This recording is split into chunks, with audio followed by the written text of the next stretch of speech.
welcome to the next show. Today I'm here with Paula Zuccotti. Welcome, Paula. My name is Ina Feistritzer. I am head of Next and also leading the Accenture Song Marketing in DACH. And I'm really happy to be in conversation with you today, Paula. Would you please introduce you quickly to the audience? Yes, hi. Thank you very much, Ina. A pleasure to be here with you today. I'm Paula Zuccotti. I'm a product designer, ethnographer, trends forecaster, and visual artist. I'm the author of a book and a project called Everything We Touch and Future Archaeology. And we will talk about that in a bit. But maybe we start, what made you go to pursue a career in ethnography and design? Okay, interesting. I come from a family of people that works in banking and economics. And I think I just wanted to be a designer just to be different. I don't think I had like a big idea, but it was something really attractive because it was so different to me and the world that I was used to. So I studied industrial design, and it was kind of like jumping into the unknown. I loved it, but I realized that what I loved about it was what it was around it than just the thing itself. I loved products, I loved designing, but what I loved more was the interaction between those products and people. And not only in the real environment, but also around the world and across cultures. So that was kind of like pulling me in the direction to, yes, I want to be a designer, but actually I'm more interested not on finishing the final product and giving it a final shape, but more interested in understanding what that product has to be and why and what it might look like. So that kind of took me into doing a master's in design, strategy and innovation to learn more about the whole spectrum beyond products. And during my master's, I discovered that some companies in Palo Alto, like the early like Xerox and Intel and Apple, and this is like 2000, were using ethnography as a way of understanding people in the other side of the world, what it was, from the point of view of America. But interesting, they were using anthropologists to do that, not designers. And then I thought, but that's what I want to do as a designer. So I was kind of like one of the, the first generation of people to break through with this title of design ethnographer. So people that wanted to study and work with social sciences and kind of fieldwork disciplines, but from a point of view and the mentality of a designer. So that was kind of like the steps to it. And I joined in 2000. I joined a world-leading design consultancy, Seymour Powell in London. And I didn't join as a designer. I joined as a design researcher because that's what I wanted to do. And at the time, the company wasn't doing ethnography per se. Of course, as designers, you always focus on the user and you have that level of empathy and connection. But it didn't exist as a discipline that we could do and kind of work with and offer the clients and incorporate into the design process. So that's kind of like the idea that I pitched back to the company to develop that within the organization. So that's how my career in ethnography started 20 years ago. Amazing. And was that easy to pitch that idea and to make people understand that 20 years ago? Because I studied ethnography as well, and I still remember my uncle saying, "What do you want to do with that?" And I said, it was. It wasn't. It was because people could really, once you have case studies, people could see the value. So it was like a trickle, effect. But at the beginning, it was really hard. It was hard also to work with designers that didn't think that ethnographic research was going to help them because they knew themselves what to do. That was one of the, the hurdles. Not everyone was the same, but that was something. And then also clients weren't used to that. So clients were used to focus groups and methodologies that would help them validate an idea or validate the final answer. And that was great for testing, but they weren't used to methodologies that will help you discover or learn. So that was kind of like one of the, the things that you have to change. And also, you heard it a million times, sample size. Oh, what are you going to tell me by talking to 8 people? And it cost more to talk to 8 people than to send the survey to 1 million. So what are we going to do with that? So, but as the more we did it, the more case studies we had, the better the products we were designing, the more awards that they were coming through, and the more kind of inclusive and diverse our ideas were, because they were informed by going everywhere in the world to understand people doing things. You're designing an iron, a mobile phone, and they will not just be used in the UK, they will be used everywhere. Yep. So bringing all that information and inspiration into the design process was very exciting.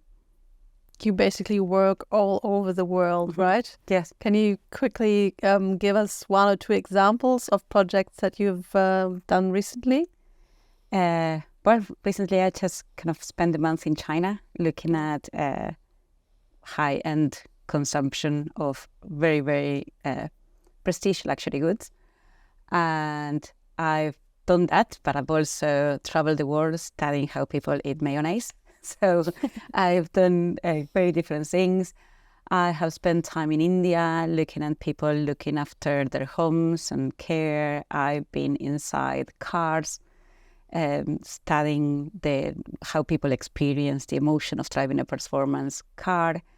I work on projects like the future of search, looking at how people search for things in life. Yes, I kind of been in very, very different places. Sounds amazing. Yeah. Like you get such a rich variety of things around the world. What was a thing that surprised you the most? Like a piece of research or something that you took away where you thought, oh, that was unexpected?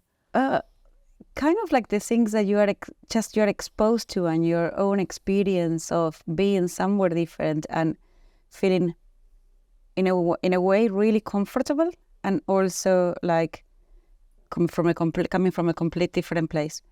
And kind of like what I always love the most about that is like diving into spaces and find the invisible, being able to see beyond what your eyes are telling you. So walking away from an interview, not only saying the conversation was amazing, what I got out of it was amazing, the environment fed me so much, the objects around it, the interiors, and I'm actually now seeing something that even if I watch the tape again, I may not see it straight away, but even I will discover more things. So I think I kind of came in a long way to answer your questions, but by saying that is because I didn't want to kind of favorite one country or one product or one brief over another one. But this idea of, like, for me, the most exciting thing is, what am I going to be? Every time I have a brief, I'm thinking like, my client is an expert on this topic, and they're expert even on a region that I'm coming as an outsider. I always have like that imposter syndrome at the beginning. It's like, what am I going to be able to tell you that you don't know? And I have that fear always here when I start a project, and then I go into the field and I start seeing those things, and then I feel that boost and that kick of energy of the stories that I want to tell afterwards. And that's kind of like the more powerful thing, to collect those experiences and come up with a powerful story that maybe I will show a whole organization a 3-minute video that summarizes my learnings, and everyone will be like, wow, I didn't realize that, or I have never seen it from that point of view.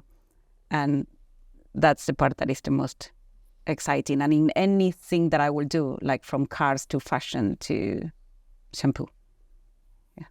Do you feel sometimes it's easier to be doing research from the outside? Like if you travel, for example, to China, to have this view of a stranger, to explore things and behaviors that people might not be aware of that are part of the culture?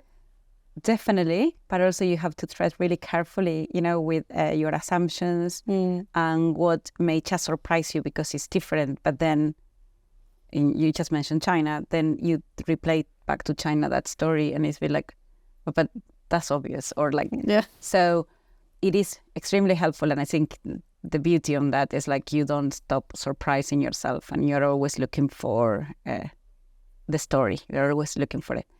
But it's also the challenge that you need to know how to navigate, not being like an outside observant for the people that you are interviewing or talking to, and naturally feel within. But yes, to go back to your question, I think everyone is always different in somehow. I'm Argentinian. I can be doing research in Argentina, and I will surprise myself for what I'm doing. So, yeah, totally. Could you?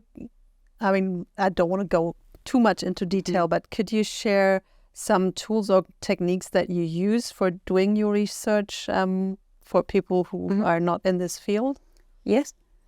One of the, I mean, it's interesting because, COVID-19 and lockdown has challenged a lot of the tools and the methodologies. Yeah, and before I used to, the main one will be like always be where you have to be. Like if you're going to do a piece of research, it's about somebody's home or it's about somebody's work or their commute. Be there in the place where the situations that you want to observe happen naturally. That will be number one. Number two is just don't let people be. You are not testing, you are not challenging anybody to do daily tasks. And just the more natural the situations are, the more similar that will be to any given day. So you're not there in a very odd moment that something strange happened. And be present. Like you're in an interview, you may have like from an hour and a half to a whole day with someone. And that time is so valuable because you can rarely go back.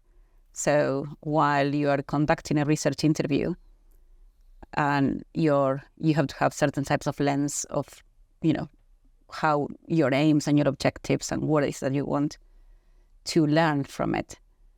But then at the same time, you have to be switched off with a million filters that have to go through your mind, asking yourself the questions that you are going to ask yourself later when you're not there. And you say, well, I didn't ask that, So I kind of like work with mind maps. So I never work with interview questions, and I create mind maps that help me navigate an interview, moving into certain areas in a very fluid way. So it's not like if I forgot question A, then I don't know where to go next. And I don't look at papers and I don't kind of take notes apart from video recording. So that will be like in a very practical way, have a system of where your conversation is with different areas that you identify, and with axes and bubbles and Venn diagrams and pyramids, like can take you through an entire conversation. Also because you cannot predict the outcomes or where the conversation will take you. Saying that, COVID-19 came, and everything that I always told clients, I need to travel, I need to be at the place, I need to be there. I was forced to conduct interviews by Zoom and not even touching people's objects as I do. And, my work, the book that I mentioned before, Everything We Touch, I do photograph people's lives in objects like someone's physical footprint. So that methodology helped me a lot because I was able to ask people in Zoom interviews to show me objects that represented things and getting like some little pieces of their life and in their house into the Zoom call. And I conducted a project for a fintech. The project is public, so I can mention it. And a fintech called Finastra. And I did a global study about financial empowerment during lockdown. And I interviewed 72 people in 11 countries for 90 minutes from my house. And I managed to have the most powerful conversations, going into the screen, saying hello, and then saying like, oh, talk to me about your city, because the interviews were like from Nigeria to the Philippines to Mexico. And my question was like, what are your hopes and fears now? And that will just trigger a lot of things that ended up talking about financial stability or lack of. But it was never a question about money, let's say. It was all about your goals. And I asked people to share a photo with me of the 7 objects that represented their financial goals or mindsets. And there was like from people having like really clear goals to somebody not knowing where to start. And that was part of the report, not only the outcome of the interviews, but it's a photo, also report of people's mindsets and their relationship with their finances told in pictures. So that was kind of like overcoming that. And I actually, prior to that, in 2020, in April, I launched a project called Lockdown Essentials. So I put a call in social media and I asked everyone to share the 15 items that were essential to their lives then. And the question was like, how do you cope? And it's just that simple question.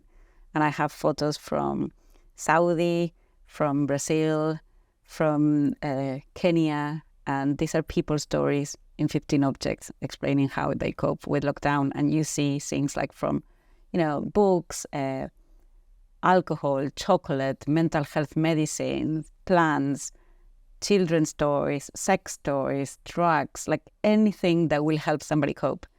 And I was able to combine my methodologies and get a really good piece of research and information. I created an archive called lockdownessentials.org, and just by putting those stories there and not leaving my house. So that also taught me a lot about, not ideal in terms of not going there and doing it yourself. I would have not been able even to touch people's objects back then, but different methodologies that now I keep feeding back and forth. Yeah. Do you see patterns or differences when you talk to people in different countries, how their relation to objects and their belongings differ? Do you see any general? Yes, I don't know if like so much between countries, but on this project that I just mentioned, it was something to do with societies. Like when you compare the photos, and a lot of items will pop up in the photos of the same society. Like for example in Nigeria, one way in which communities come together in moments of crisis, like it was COVID-19, it is going to church and being together. And in those coping objects, most of my photos have a laptop and a Bible, and that was church, and that's seen there. In Philippines, people love doing I'm sorry, I'm not stereotyping at all with my comments. I'm just talking about my reflection from the photos and the stories that I had. Going to karaoke and being together as friends and family, it is like a really happy time. And the karaoke bars were closed, obviously, during lockdown, and people started doing karaoke at home. So I have photos of laptops with Bohemian Rhapsody by Queen on the screen. And then, that tricks me. Oh, why am I seeing this? And then I went into a whole rabbit hole of researching karaoke in Philippines just because of that photo. Then I learned that the government banned karaoke at home because it was too loud for people that were working or doing homework. Anyway, so it goes into, but that's what you learn just by objects. Photos from Ecuador have shamanic drums and, deities, and agua de Florida, which is like a shamanic, water and perfume. So little bits that will tell me a little bit more about how a society went straight, from some objects. Do you think there are certain patterns that brands should be aware of? Or did the perception of questions differ? That when brands approach you to do research, do they come up with different questions for you? And then, Yes, I mean, normally I work with people that know my work. I mean, I don't really sell my work, like go out there and sell it. Like, normally people come because they heard what I'm doing. So people come to me with really nice briefs and questions. And I have like I once worked for Google Creative Lab on the future of search. So that type of question, like what's the future of search? Okay, let me go there. And again, you are talking to Google about what the future of search is. And it is like, nice, I'm really flattered that you're asking me that sort of question. So I tend to get really nice briefs, and working with good clients that like to operate on this space and are really welcoming to these sort of stories. But I also have I mentioned earlier a lot of questions about, the future and what's the future of and what's the future of. And where always I start with like, okay, why don't we talk about the present? What are the things that are concerning you right now? Okay, this is concerning, and I think we may know why, but we actually don't really know. Will be interesting to see how people feel about that.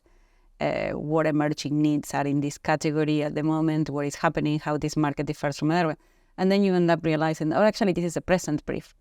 This is a brief where we need to understand the present. What better than using ethnography to do that? Because ethnography is going to give us a point of view that is not mine, it's not the organization, it's not the CEO or the head of marketing, it's the point of view of a diverse pool of people, or I would say people, societies, context, situation that we want to study, in order to not come up with a final answer, but in order to have way more perspectives to a given situation, which then you can say, okay, I'm now not only understand this present, but understand this present from here and from here and from there, which gives you a lot of tools to say, okay, this is the path that I'm going to take, and this is where I want to go from here. So that's something that happens with briefs, that you end up doing a present research. Yeah. They sound really fancy. Future. Yeah.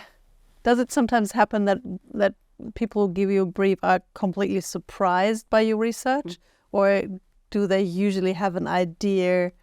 It varies. It varies, and some questions are like really, really open. Some others are like, we think there is something coming here. We'd like to see what you think about that. But the nice thing about this is, like, I don't come back with something that is like, oh my God, that's so weird and crazy, and it's not for me. I'm not there trying to find the most eccentric answer or something. That I'm going there to make sense of what's happening. And then normally the surprise is not in like, exactly, I told you something really strange. It's like, thank you for helping me understand this in a different way. Now I get it. Now I see it. Now I know what people want. Now I understand why it's not working. Now I know what I have to do. It is clarity. It is bringing those stories in a different way. Thank you so much for this amazing conversation. It's really, I could go on for hours.